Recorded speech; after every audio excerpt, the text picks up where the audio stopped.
मुझे आज भी याद है कि जब मेरी मम्मी टीवी देखती थी तो एक नाम बहुत कॉमन था, कोकिलाबेन। मम्मी के बाद जब हम लोग बड़े हुए तो एक नाम फिर भी बहुत कॉमन है, कोकिलाबेन, रील्स के थ्रू। तो आज मुझे किसी इंट्रोडक्शन की जरूरत नहीं है, रूपल पटेल जी का जो आज हमारे साथ है। मैम, बहुत बहुत स्वागत है आपका। Thank you so much, Ansha, and it's nice to be here on this platform. Thank you. I'm being honored you invited me. Thank you. आ, सबसे बड़ी एक मिस्ट्री थी ब्लैक होल की। उसके बाद एक आई बरमूडा ट्रायंगल की। तीसरी एक सबसे बड़ी मिस्ट्री अभी भी पता है क्या है?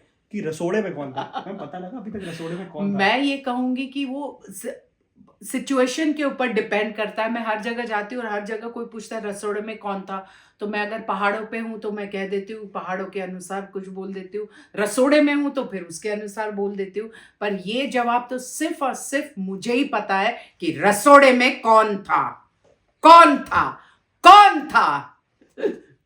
आपने जब बता ही दिया रसोड़े में कौन था, अब मुझे वैसे भी अभी भी नहीं पता चला है, शायद आगे पता चल जाए। बट एक चीज अभी भी पूछनी है, रूपल पटेल कोकिला मोदी कैसे बन गई? एक बहुत प्यारी सी यात्रा है रूपल पटेल से कोकिला मोदी की, कि जाहिर सी बात है, Bombay born and brought up Mumbai में हुआ, तो पढ़ाई लिखाई भी वहीं पर हुई, बॉम्बे यूनिवर्सिटी। और जब से सूझबूझ अक्ल है, हम कहते हैं अक्ल के दांत में, तो अक्ल के दांत से पहले ही यही अक्ल थी कि अभिनेत्री बनना है, अभिनय में जाना है। तो दूसरा ऑप्शन कोई था ही नहीं, सोचा भी नहीं। और आज भी कोई अगर पूछ ले, आप भी पूछ लो कि सेकेंड ऑप्शन या क्या सोचा, तो मुझे नहीं लगता है कि मेरे पास कोई ऑप्शन होगा। मैंने यही सोचा एक्टिंग करनी है, एक्टिंग में आ गई। तो then I did my NSD, national school of drama. उसके बाद मैं वापस बम्बई आ गई और थिएटर कर रही थी। और सही परांजा पे के किसी प्रोडक्शन हाउस के एक व्यक्ति ने मेरा शो देखा हुआ था, तो उन्होंने मुझे उनकी FD फिल्म के लिए अप्रोच किया। फिर वहाँ से जो जर्नी शुरू हुई, और श्याम बाबू, NSD से आई तो श्याम बाबू को मैंने कॉल किया कि भाई NSD से आई हूँ, श्याम बाबू मतलब श्याम बेनेगल जी से कहा कि मिलना चाहती हूँ। उन्होंने बुला लिया और बस काम शुरू कर दिया। तो एक काम से दूसरा काम, दूसरा काम से तीसरा काम, और उसी दौरान साथिया से बुलाहट हुई और कहा कि ऐसा रोल है। तो मैंने कहा हाँ ठीक है। जाकर मैंने उनसे दो दो सेकंड की मुलाकात होगी और वो एक आइकॉनिक कैरेक्टर बन गया। और मैंने वाकई कभी नहीं सोचा था वो किरदार को एक्सेप्ट करते हुए, परफॉर्म करते हुए भी, कि लोगों का इतना प्यार मिलेगा और ये एक आइकॉनिक कैरेक्टर बनेगा। तो एक प्यारी सी और बहुत स्मूथ जर्नी रही। जब आपने कैरेक्टर की बात आप कर ही दिए, एक चीज मेरा एक क्वेश्चन और है, कितने लोगों ने आपको अप्रोच करा है कि मुझे उस टाइप की सास बनना है, कोई टिप्स दे दीजिए। मैं you will be surprise, young लड़कियां मुझे बहुत अप्रोच करती है और वो हमेशा कहती है कि हमारी ये प्रे है, हम बस यही प्रार्थना करते हैं, हम यही इच्छा रखते हैं, हमें आपके जैसी सास मिले। और मैं सरप्राइज हो जाती हूँ, क्योंकि यूजुअली लोग कहते हैं कि सास बहू शो तो मिडिल एज की औरतें या जो रिटायर्ड औरतें हैं या जो घर पे अवेलेबल है उस समय, तो वो औरतें ही देखती है। लेकिन बहुत सारे जेंट्स, बहुत सारे लड़के और बहुत सारी यंग लड़कियां आती है और वो हमेशा बोलती है कि we want to be like you, कि आप एक जस्टफुल है, कोकिला मोदी एक न्याय संगत महिला है, and we want to be like this. तो मैं बहुत सरप्राइज होती हूँ। और आज आपके चेहरे पे भी हंसी है, और मैं सरप्राइज इसलिए भी हूँ कि यंग बच्चा, और अगर वो कोकिला को इतना प्यार करते हैं, तो आप समझ सकते हैं कि कोकिला किरदार में कितना दम है, कितना दम है। मैम, आपका कुछ फेवरेट था वहाँ पे जब आप शूट करने जाते थे कि नहीं आज तो मुझे इसका फेवर करना है, जैसे कि गोपी बहू, या सही में क्या कुछ क्लैश था? देखो, जब अगर हम ऑन कैमरा की बात करें तो ऑब्वियसली गोपी बहू हमेशा से मेरी प्रेफरेंस रही है। और हमेशा इसीलिए मैं ये कहती थी कि मारी गोपी बहू, मेरी गोपी बहू, मेरा अहम दिख रहा। पर वैसे अगर ऑफ द कैमरा बात करें तो हम सारे को आर्टिस्ट, सारे किरदार एक दूसरे से बड़े आराम से बातचीत करना, रिहर्सल करना, और सीन के लिए हम अपने इनपुट्स डालते थे सब मिलजुल के। तो वैसे फेवरेट सारे थे, लेकिन मुझे हमेशा से उर्मिला मैम के साथ परफॉर्म करने में या गोपी के साथ परफॉर्म करने में हमेशा अच्छा लगता था। क्योंकि उर्मिला बहन का जो किरदार था, तो उसको बड़ी, कोकिला ना उसकी गलतियों को बड़ी उजागर करके उसको हड़काती रहती थी, तो मुझे बड़ा अच्छा लगता था। ऑब्वियसली ह्यूमन नेचर है कि किसी को बुलिंग करना या किसी को हड़काना बड़ा अच्छा लगता है, थोड़ा आपको सुपीरियोरिटी कॉम्प्लेक्स आता है उससे। तो वो किरदार में मुझे अच्छा लगता था उर्मिला बेन के साथ या गोपी वो के साथ। I use to enjoy a lot. Gopi बहू से याद आया, एक रील मैंने देखी थी। आपको भी वो किस्सा याद होगा, अगर मैंने गोपी बहू से बोला है तो आपको एक किस्सा याद होगा उनका, लैपटॉप लैपटॉप वॉशिंग। हमने साथ में बोला लैपटॉप।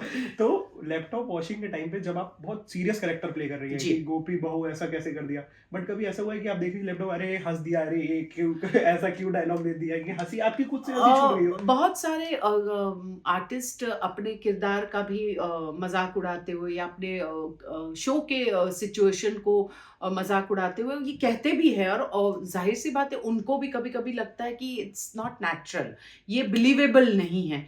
पर मुझे एक ट्रेनिंग इतनी अच्छी मिली है राष्ट्रीय नाट्य विद्यालय एनएसडी की, और थिएटर की एक ट्रेनिंग मिली है कि you have to believe what you are doing. So हमेशा जब मैं सेट पे रहती हूँ या मुझे ऐसे सीन भी आते हैं, तो लैपटॉप के अलावा एक और भी ऐसा सीक्वेंस था कि कुकर उड़ के, उसका ढक्कन उड़ के किचन से, रसोड़े से निकलकर बहुत दूर हॉल में आ जाता है, और सारे साथी कलाकार हंस रहे थे, अरे ऐसे थोड़ी होता है, वैसे थोड़ी होता है। पर मेरा एक नियम है, अगर मेरा काम है तो मैं बहुत शिद्दत से करती हूँ, तो मैंने उसको पूरी बिलीफ के साथ किया, और वो परफॉर्म करते हुए भी मुझे अच्छा लगा। तो मेरा एक प्लस पॉइंट है मेरी ट्रेनिंग का, एनएसडी ट्रेनिंग का। और मैंने कुछ एक सीनियर्स के साथ भी काम किया है कि वो बहुत शिद्दत से काम करते, तो हमेशा से मुझे सेट पे कभी हंसी नहीं आती है, और कोई हंसता है तो मैं थोड़ा डिस्टर्ब हो जाती है। I don't appreciate it because it's our work, we have to do it with full belief, full seriousness. क्योंकि अगर एक कलाकार के रूप में मैं बिलीव नहीं करूँगी तो मेरे दर्शक कैसे बिलीव करेंगे? तो ये बहुत ज़रूरी है। कोई भी चीज़ हो सकता है, क्यों नहीं हो सकता है? क्यों कुकर फट नहीं सकता है? अब कोई इतने अज्ञानी है, वो लैपटॉप धो सकता है, क्यों नहीं धो सकता है? क्योंकि आप इस एरा के हैं तो आपको ये लगता है, पर अगर हम दादा परदादा की बात करें तो शायद वो जीवित हो और वो ऐसा कोई चीज़ देखे तो उन्हें भी लगेगा कि हाँ, धो सकते हैं। सो मैंने उस सेंस में लिया, तो मुझे हंसी नहीं आती है। स्ट्री कोकिला मोदी की बात हो रही है यहाँ पे। जी। रियल लाइफ में कोई ऐसा इंसिडेंट है जब रूपल पटेल कोकिला मोदी से स्वाइप हो गई हो और एकदम से? बहुत बार होता है ऐसा। स्वाइप नहीं, मतलब मेरा नेचर कोकी से मिलता जुलता है। अच्छा। वेरी स्ट्रेट फॉरवर्ड, जैसे कोकिला है, और सच को सच, गलत को गलत कहने वाली, और वो डिप्लोमेसी नहीं है। तो वो आम जिंदगी में भी होता ही है कि मतलब अगर मैं किसी के यहाँ चली जाऊँ और किसी ने मुझे खिला दिया और पूछे कैसा बना, तो मेरे से झूठी तारीफ नहीं होती है, तो वो कोकिला जाग जाती है और मैं बोलती हूँ नहीं ठीक है, मैं ऐसा नहीं कहूँगी कि बहुत अच्छा है। तो वो हमेशा होता है मेरे साथ कि वो स्वाइप होती रहती हूँ मैं, पर I am happy the way my nature is. आपका फेवरेट एक्टर छोटे पर्दे या बड़े पर्दे पे जिसको आप बताना चाहेंगे, जिसको देख करके आप बहुत इंस्पायर होती है? मैंने काम किया है श्वेता तिवारी जी के साथ, और श्वेता जी को मैं बहुत मानती हूँ। हमने कलर्स का एक शो किया था, जाने क्या बात हुई, सिनेविस्टा का था, और उसमें मैंने श्वेता जी के साथ काम किया। वो ऑफ कोर्स मुझसे उम्र में छोटे हैं, लेकिन उन्होंने इतना काम किया हुआ है, और उस वक्त मैं उनको बहुत ऑब्जर्व करती थी, और मुझे लगता है कि जितनी पानीदार एक्ट्रेस वो है और जितनी सरलता से और इतनी फास्ट वे में काम करती है, मैं बहुत प्रभावित हुई। और मैं उनको बैठकर देखती थी कि वो कैसे क्लोजअप्स देती हैं। वो उस वक्त भी बहुत 2-3 चीज़ें एक साथ करती थी, तो वो उनका कंसंट्रेशन, उनकी ग्रास्पिंग पावर, किस तरह से रिएक्शन देना, और मैंने सीखा है उनसे, और मैं उनको बहुत मानती हूँ। आपने एनएसडी की बात करी, अभी एनएसडी का भारत रंग महोत्सव खत्म हुआ है। मैं भी बहुत ज्यादा थिएटर में देखता हूँ, जाकर के इंटरेस्टेड रहता हूँ जी। मंडी हाउस में कोई फेवरेट हैंगआउट प्लेसेस जहाँ पे आपने? मंडी हाउस राष्ट्रीय नाट्य विद्यालय, वो हैंगआउट नहीं है, वो मेरे लिए मंदिर है। मैंने वहाँ से बहुत कुछ सीखा है। बंगाली मार्केट, नाथूस, हमारे वो कोने, वो चाय और मठरी वाले, तो ये एक इतनी प्यारी वो लॉन जो एनएसडी के बाहर है, वहाँ बैठ के हम हमारे यस हम वहाँ पे भी मिलना जुलना, सिर्फ थिएटर की बात होना, सीनियर्स से मिलना, जूनियर्स से मिलना, तो वो जो एक माहौल है वो अपने आप में एक यादगार जगह है, और उसने बहुत बड़ा योगदान दिया है मेरे एक अच्छी अभिनेत्री बनने में या एक अच्छे इंसान बनने में। उस जगह ने, उस मोड़ ने बहुत योगदान दिया है। हमारी रिसर्च से पता चला कि आप गुजराती परिवार से हैं। जी। तो मेरे लिए, आपके लिए एक छोटा सा टास्क है मेरे पास जी। गुजराती में, मेरा गुजराती में थोड़ा सा हाथ तंग है, तो मैं एक लाइन लेकर के आया था।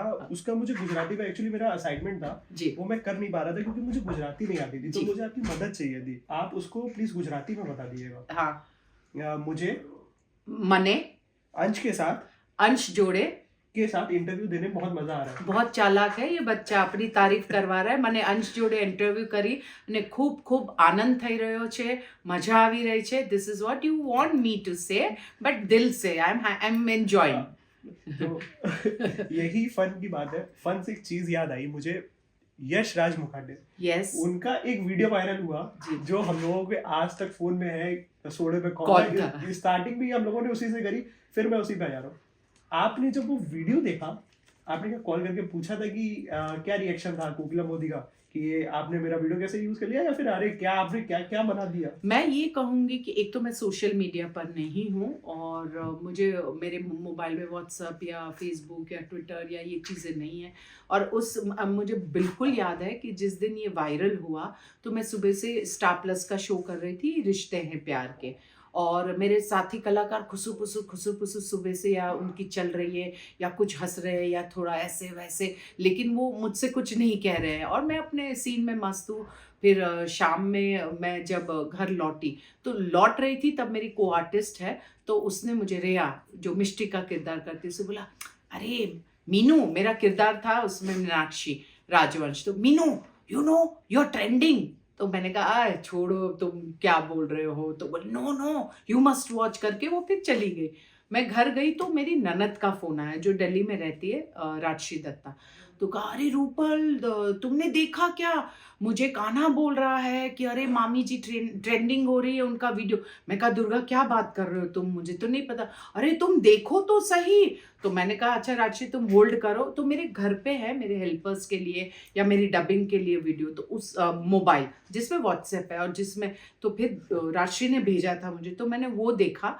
तो पहले तो देख के मैं तो होश उड़ गए, मतलब मैंने ऐसे बोला ही नहीं है, तो मुझे बहुत सरप्राइज लगा। तो आप मानोगे नहीं अंश, मैंने उसको 3-4 बार देखा और मुझे वो समझने में ही देर लगी कि ये क्या हो रहा है। और मैं रिकॉल कर रही हूँ, मैंने इस तरह से डायलॉग तो बोले थे पर इस तरह का म्यूजिक नहीं था, क्या था, मुझे वो समझने में ही 4 बार देखना पड़ा, तब समझ में आया।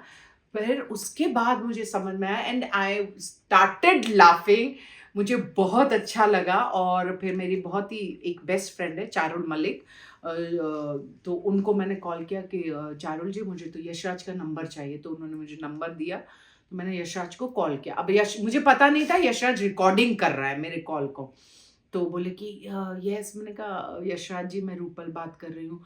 जी मैम, वो उसकी डरी हुई सी आवाज़, जी मैम कहिए।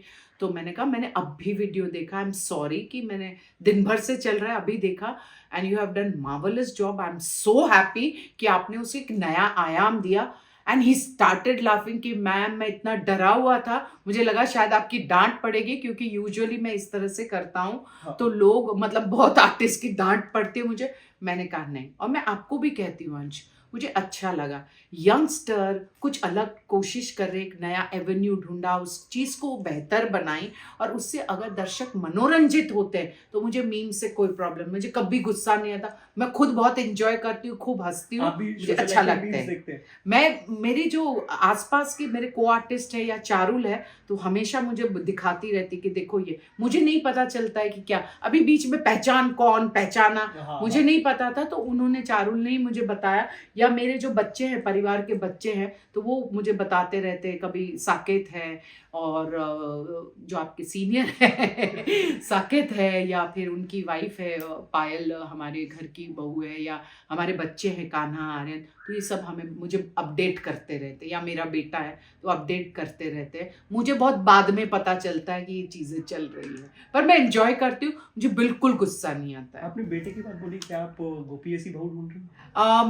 मैं देखिए, इससे मैं थोड़ी सी असहमत हूँ।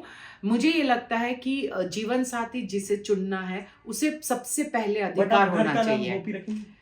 बिल्कुल, अगर उसमें वो गोपी वाले गुण होंगे तो बड़ी गर्व के साथ मैं कहूंगी उसको गोपी बहू, पर वहू तो जरूर कहूंगी मैं। और राशि आज भी कांटेक्ट में है आपके? जी नहीं, राशि अपने परिवार में बहुत बिजी है, उनके 2 प्यारे से बच्चे हैं, और वो एक बीइंग अ मदर वो अपनी रिस्पॉन्सिबिलिटी निभाने में एकदम तल्लीन है।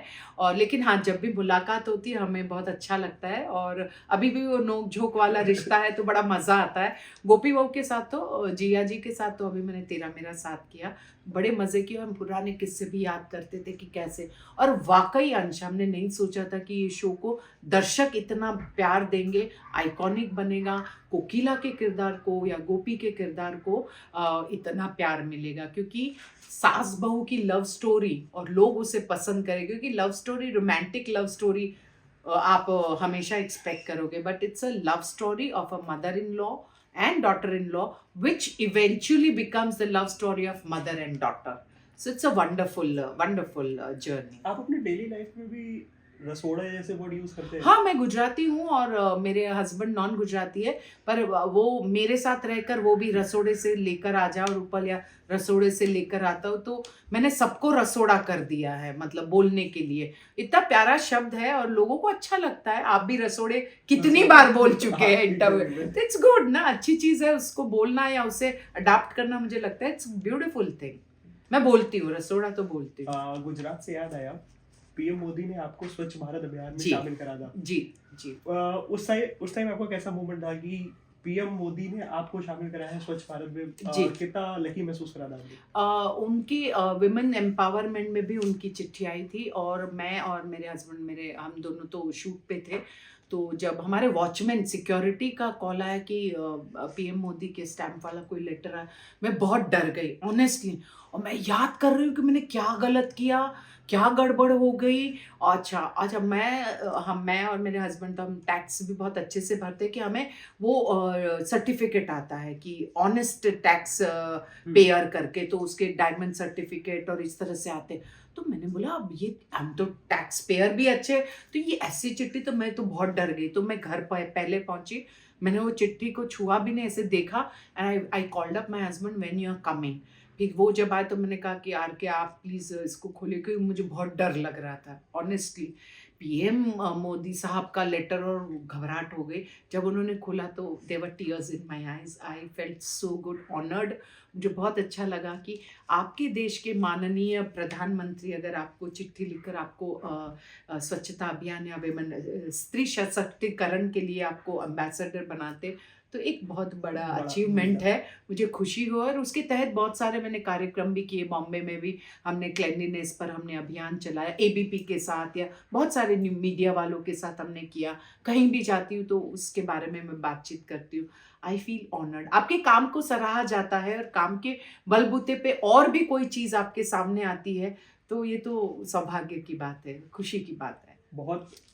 आपका सबसे फेवरेट कैरेक्टर क्या था जो अभी तक आपने प्ले करा है आपकी पूरी अक्रॉस? मुझे लगता है कि जब आइकॉनिक किरदार हो जाता है तो वो दिल में ही बस जाता है, वो दिल के करीब ही नहीं है। पर अदरवाइज अगर मैं एनएसडी की बात करूँ तो वहाँ पे भी मेरा बहुत एक प्रभु के आशीर्वाद और मेरे टीचर्स की गुड विशेस, उनका एक प्रशिक्षण मुझे हमेशा मेन रोल मिला। तो जब भी मैं थिएटर में मैंने अच्छे किरदार किए, या मैं जब भी सीरियल में भी ये रिश्ते हैं प्यार के हो या तेरा मेरा साथ हो, मैंने हमेशा अच्छे किरदार किए। तो हम कहते हैं ना कि हाथ की पांचों उंगलियां तो आपको पसंद ही है, क्योंकि पांचों मिला के ही तो पंजा बनता है।